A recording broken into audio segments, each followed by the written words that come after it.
Hey everybody, this is Phoenix Down, and welcome back to Let's Play The Legend of Zelda: A Link to the Past Randomized. In the last episode, we acquired the Mirror Shield as we were clearing out the Ice Palace. And in today's episode, I decided it was about time to go pay our friend Agahnim a visit over in Hyrule Castle. We've already cleared 4 of the 7 Dark World dungeons already without fighting him first. I was beginning to think he was feeling left out.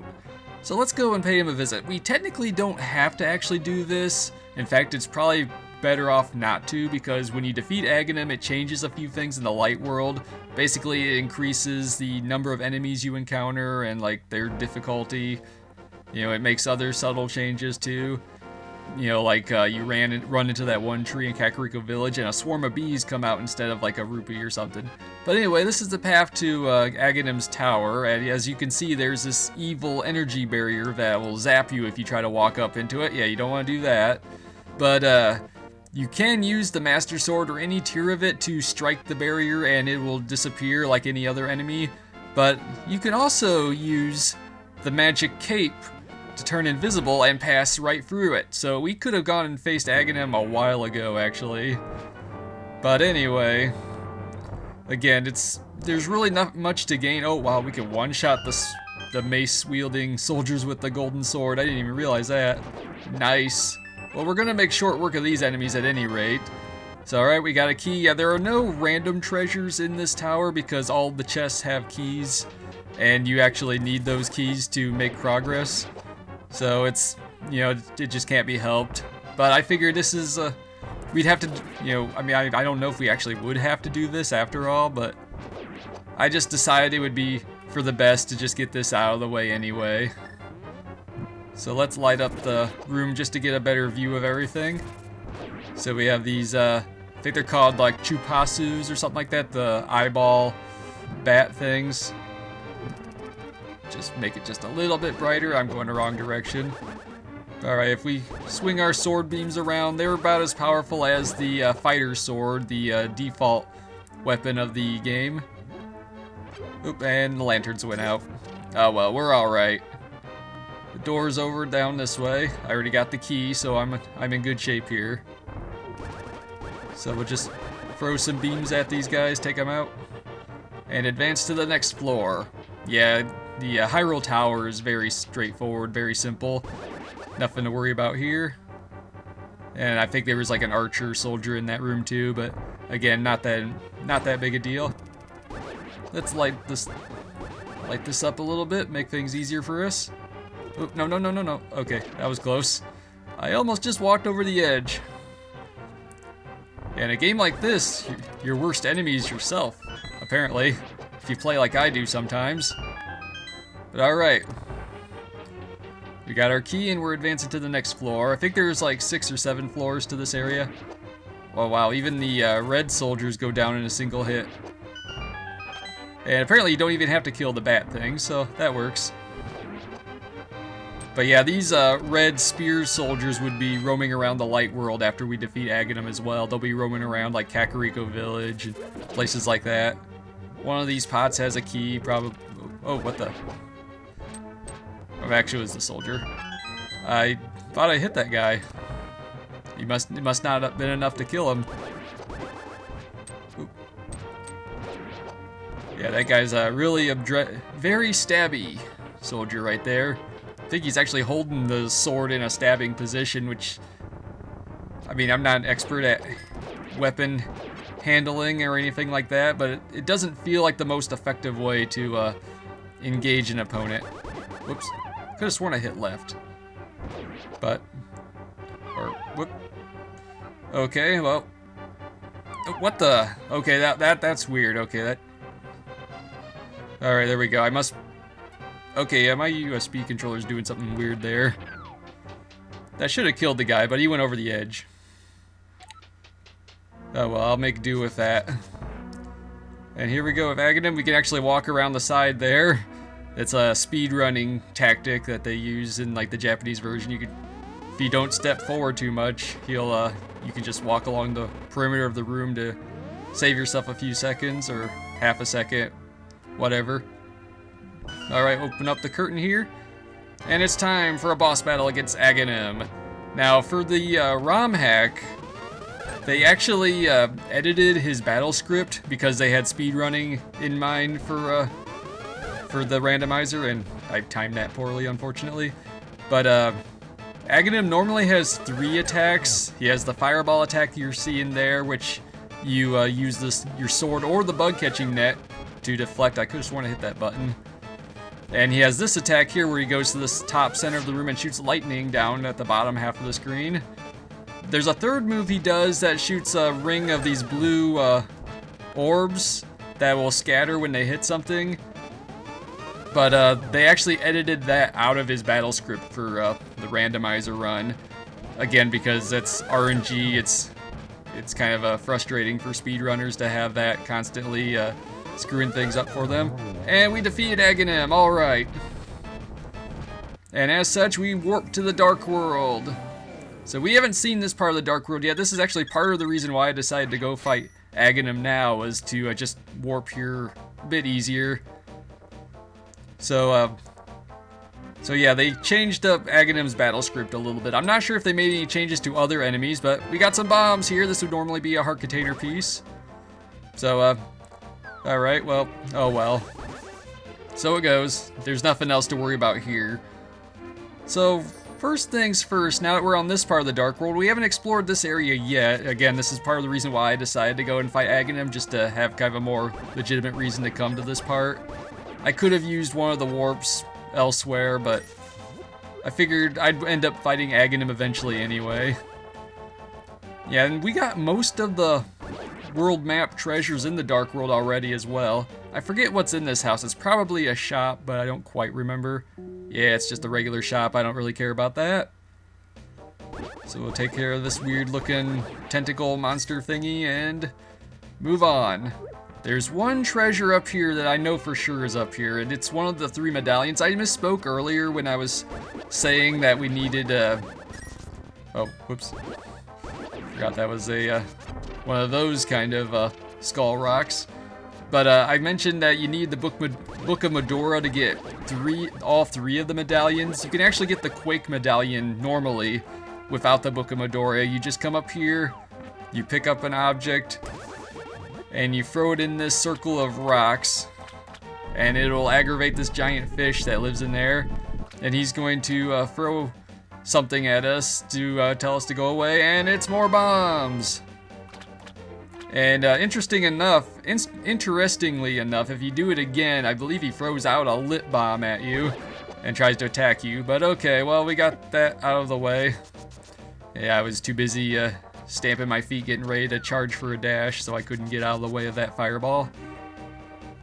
But anyway, now that we did that, I guess we may as well just go and head over to the Palace of Darkness. It's the original first dungeon of the Dark World, but it's the closest one we can get to now from here. And again, that's kind of part of the reason why I decided to go after Agahnim. Even though there is a warp that's closer, I figured might as well make things a little interesting and have ourselves a boss battle first. But since we made such short work of him, yeah, he doesn't take long at all, really. So we'll just go over this way. But yeah, there's not a whole lot left to really do in the game, really. A lot of the random elements have already been taken care of as well. Yeah, okay, those are called Hinox. I forget if there's actual treasure in this place or not. We can break the wall back here, otherwise it's just a room to talk to that weird tree guy, and nope. Alright, I'll just fill up my health and move on. Yeah, I didn't... crap. I didn't mean to talk to this guy. Stop talking! Why are you a talking tree? He's got a lot to say, apparently, and I don't understand any of it. I know he's basically going on about how, oh, he was greedy, he came to the Dark World and got cursed, and he tells you about Ganondorf. It's basically the first real clue you get to who's in charge around here, which is, you know, the thief Ganondorf. And okay, I'm supposed to be able to go through here. For some reason, I wasn't going through. Honestly, I don't have any real good excuse for that one. I know I was pushing the buttons. But anyway, let's see, we go through here, and I think I chose poorly. go down this way. Alright, here we go. And now we're being chased by a monkey. Yay! But he's actually very important to accessing the Palace of Darkness because you need 10 rupees to get him to follow you initially. Then you come up here and he'll ask you for 100 rupees to open the door into the dungeon. So he'll sit on the trigger there. And the way is open. So now we are in the Palace of Darkness. So I'm going to take this door first. It's going to be a lot of chests to go after. So let's go downstairs here. We need to find a key to advance anyway. There's going to be a switch on underneath one of these skulls. It's that last one down there. And we got the map, alright. I would use the mirror to just warp to the entrance, but we're so close to the entrance I don't think it really matters. And you could... One of these statues can be pushed to advance to the middle section. But obviously that wasn't that one. So let's go to the door on this side here. Gonna have to push that button a second time, and we got another Helmasaur to deal with.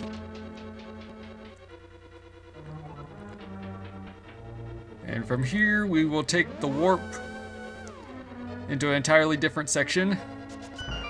Break this hole in the wall, or make a hole in this wall I should say.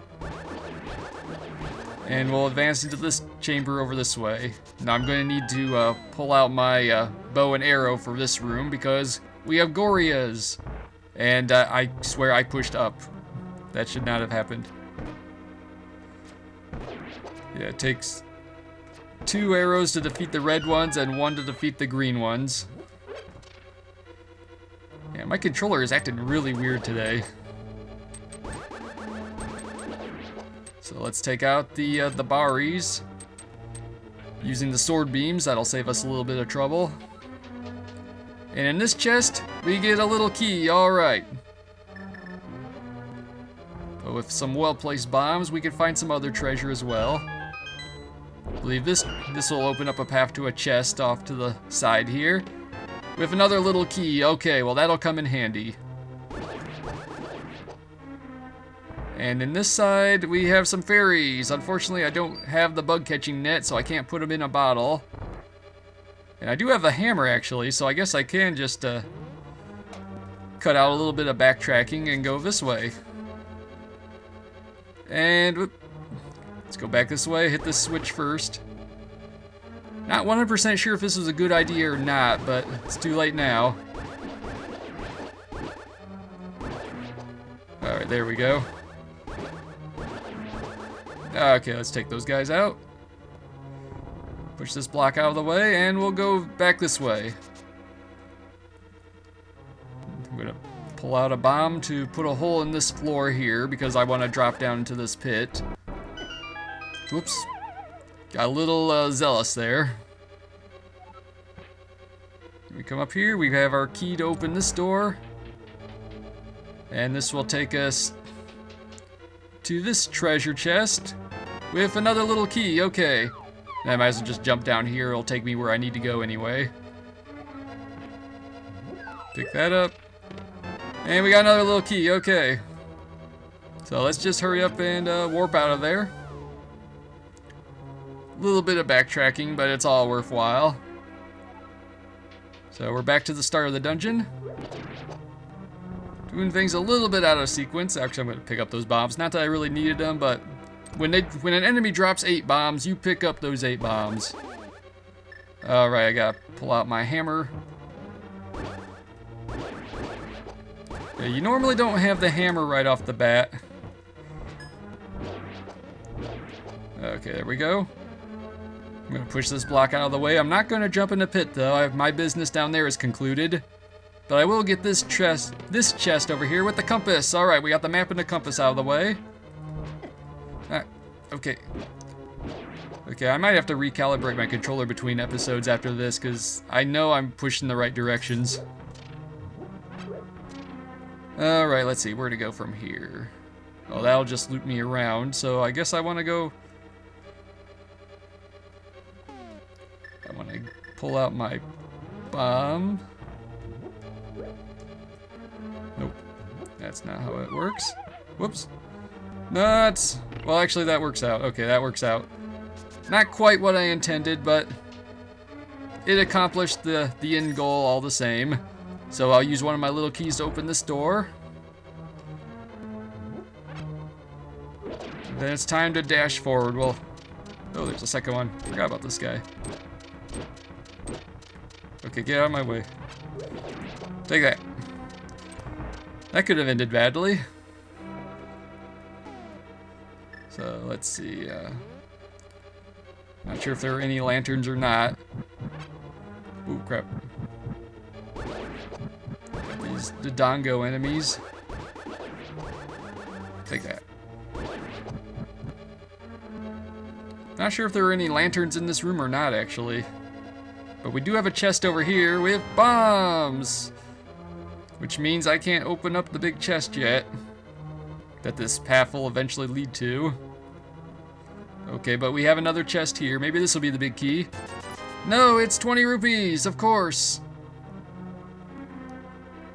Well, anyway, I will pull out my bombs here and open up that path forward, and I'll just have to come back later for that treasure. Okay, we already got the 20 rupees, so maybe it'll be something useful this time. Maybe. It's hard to tell with this game sometimes. In the meantime, though, I'm going to advance this way. And, okay, I should probably pull out my hammer. That would probably be a good idea. Take that. Take that. Alright. Yeah, the hammer works pretty well in both cases, where you can knock them over and then pound them one more time to finish the job. And down here we've got anti-fairies and a bunch of rupees. I'm not gonna obsess too much over the rupees, but I will take this chest with another little key. Okay, well, it's not what I was hoping for. And there's the big key. Okay. Alright, mystery solved. And there's the boss room right there. So now let's go back the way we came, head back over to that dark room. Now there is a speedrunning tactic that allows you to jump over the pit with that walkway with the collapsing floor, and it'll launch you onto the platform with the big chest on it. I don't know how to pull that off, and I don't want to waste your guys' time with me trying to figure that out without like referencing anything and just like going off of what little I remember of it from watching like speedrunning marathons and whatnot. But alright. Inside the big chest we have 20 rupees! Of course! Why not? I should have kept a tally of how many times we had 20 rupees in the big chest. I know it's more than half of the time. I mean, there was a couple of good things. I mean, we got one of the medallions in the, you know, the thieves' hideout and everything, but okay, let's see, where to go from here? I guess I'll have to go this way and use one of my little keys to open this door. Oh, we have another chest down this way with 20 rupees again. We're just raking in all the mad cash. So we'll take the jump here. Use the boomerang. There we go. Flip the crystal switch. Don't think I need to flip that again. We got a switch here. Normally you would push this block on there, but you know what? I have the Cane of Samaria. So there we go. We'll just create a block and have that hold that weight down for me. And then we'll pull out our bow and arrow to take out the Gorias. Take that. You are no match for me.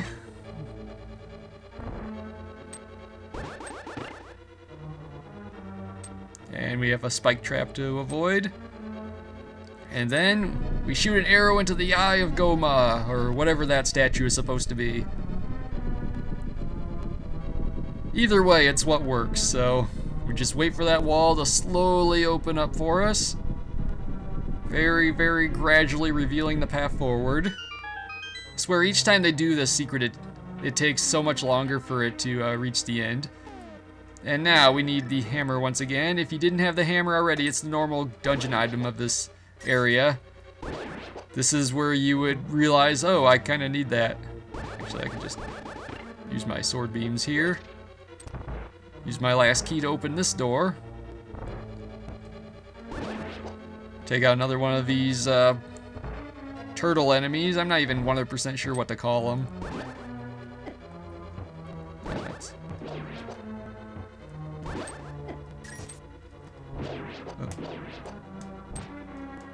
Oh. I know I don't even have to fight these guys, but it's just like it's the principle of it at this point. Take that. Oh, maybe I did have to fight them. Okay, yeah. Let's go this way. And now we have to push one of these blocks. It's the one on the right. Yeah, this one. Enter the portal. And now we're in the final stretch of the dungeon, where the boss awaits.